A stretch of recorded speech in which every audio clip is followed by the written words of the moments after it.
Alors bonjour à tous et à toutes, c'est Nicolas des Talents des Hauts-de-France. Donc aujourd'hui, on se retrouve pour une nouvelle interview, un nouveau podcast. Aujourd'hui, on accueille un membre du groupe La Phase. Bonjour. Salut Nicolas, c'est Damni du groupe La Phase. Alors ben, je te laisse du coup pour commencer un peu présenter en quelques lignes du coup le groupe. Bien, le groupe s'est formé au début des années 2000. Au départ, c'est un duo entre moi et un guitariste qui s'appelle Arnaud Fournier. Euh, donc en fait, on s'est rencontrés du côté de Angers. Moi, j'arrivais de Paris et lui était là-bas. Et on a commencé à se faire écouter des choses. Il avait déjà fait un groupe auparavant.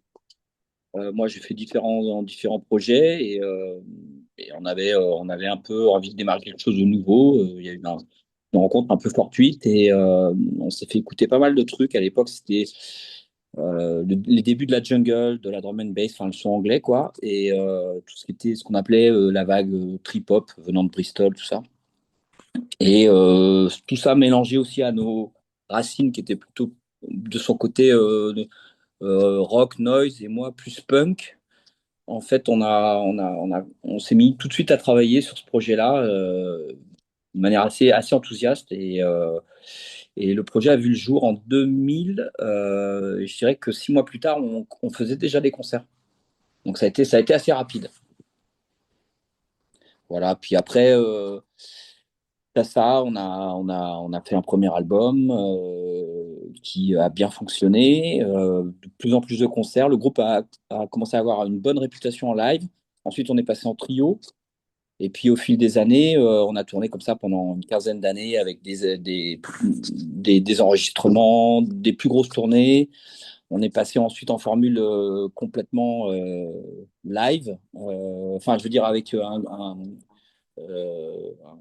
batterie, guitare, basse, tout ça. Au début, c'était très électro et enfin machine. Et au fur et à mesure, ça s'est agrandi. Et puis le groupe s'est arrêté en 2000, autour de 2011. On a fait un split, quoi, on va dire, et c'est reformé en 2018. Voilà. Et donc là, aujourd'hui, après, pareil, une période d'arrêt, là, je repars avec une nouvelle équipe, en fait. Donc, Arnaud n'est plus dans le groupe, il reste moi d'origine, et puis voilà, on repart en formule, pareil, batterie, guitare, basse, chant, machine, voilà. Et en gros, c'est ça la phase. D'accord. Et comment vous créez justement vos morceaux? Comment se passe la phase de composition? Tu veux dire maintenant ou tu veux dire au fil des années? Bah, au fil des années, ouais, ça peut être intéressant. Ouais. Ben, en fait, on composait majoritairement à deux avec Arnaud quand il était dans le groupe, donc. Voilà, ça se passait plutôt, tu vois, tous les deux, chacun amenant des choses, ou parfois ça se trouvait en période tu vois, dans le local, dans le studio, etc. Maintenant, c'est différent, c'est moi qui suis totalement au contrôle, on va dire, de la composition, maintenant.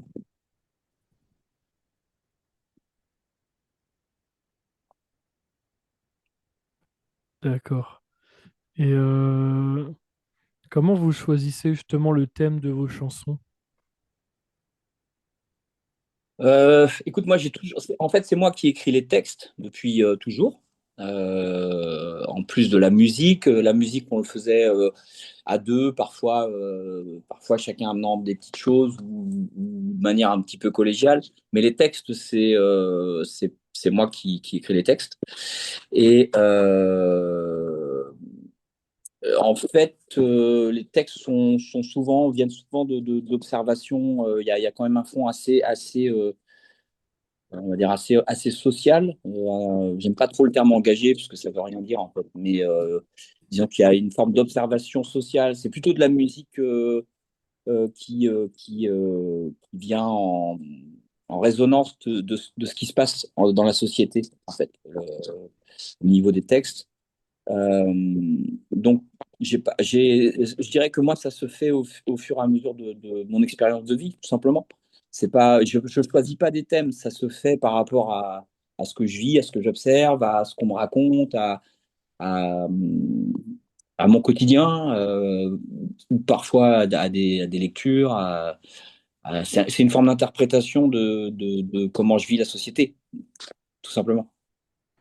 D'accord. Donc actuellement, vous préparez un nouvel album pour 2026. Oui. Est-ce que vous pouvez justement nous en dire un peu plus? Et ben, en fait, là, je suis en plein dedans. Pour le moment, on sort des titres un peu au compte-gouttes pour travailler vraiment des singles, parce que comme le groupe revient sur le devant de la scène depuis pas longtemps, l'idée, c'est vraiment et qu'on a été absent pendant un long moment, l'idée, c'est vraiment d'aller chercher à nouveau les gens avec de la nouveauté. Et tout ça, ça prend un petit peu de temps. Donc, l'idée, c'est pas de balancer un album qui va passer sous les radars en peu de temps, parce qu'aujourd'hui, les gens n'écoutent plus les albums comme on écoutait il y a 20 ans. Et l'idée, c'est vraiment de sortir des titres, des singles, euh, voilà, et de les travailler au mieux possible.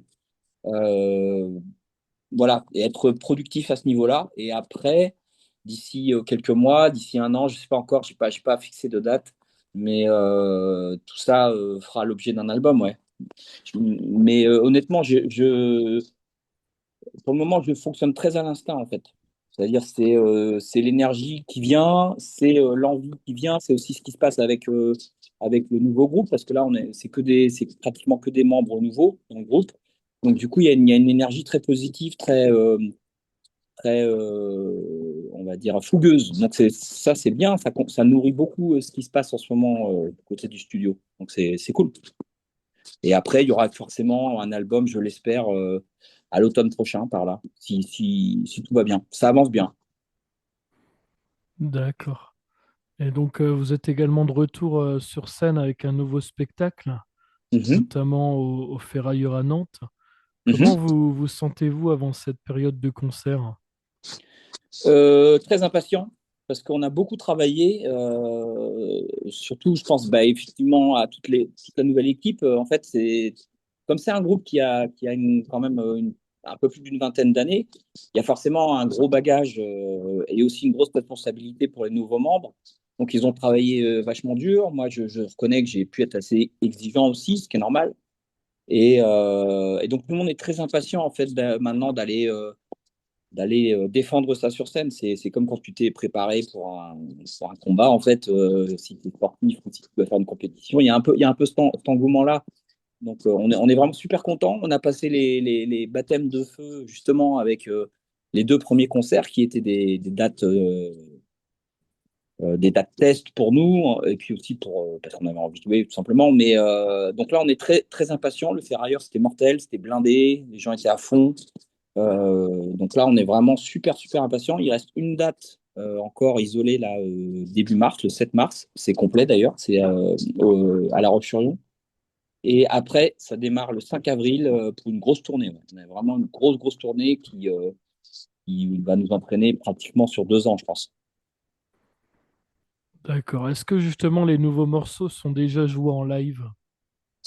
Effectivement, on en joue deux pour le moment. Eh bien, je peux t'annoncer que à partir d'avril, on va en rajouter deux autres, dont un qui sortira fin mars, qui s'appelle Scalpel. Il sort fin mars, là. Je suis en train de, ouais, c'est pas plus tard que ce matin, j'étais en train de discuter avec la personne qui va faire le clip vidéo. Voilà, donc tout est prêt. Là, on va commencer à les jouer à partir d'avril, ouais. D'accord. On aura quatre nouveaux titres sur le live. Et comment décrirez-vous justement la nouvelle phase du groupe Hmm. par rapport à vos précédents projets? Tu veux, par rapport oui, à ce qu'était le groupe avant, Oui, voilà.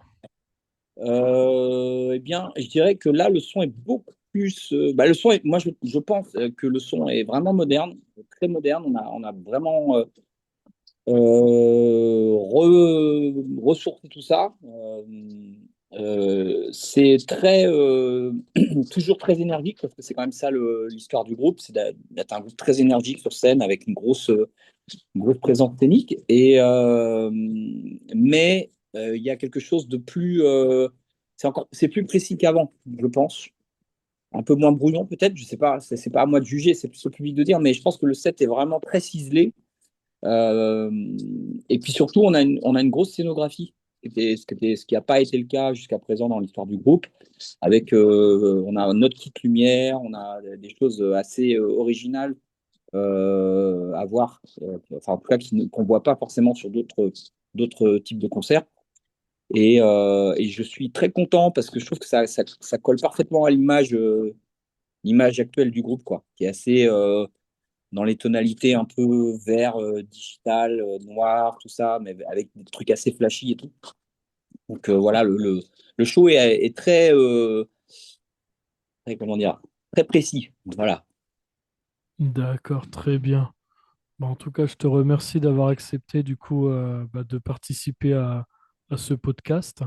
Merci à toi. Et puis, je vais remercier également les auditeurs et les auditrices qui nous écoutent sur ce podcast. Et puis, je vais te souhaiter une très bonne journée. Bah, merci également et envoie-moi les liens, on repartagera tout ça. Il n'y a pas de souci, merci. Merci, à bientôt.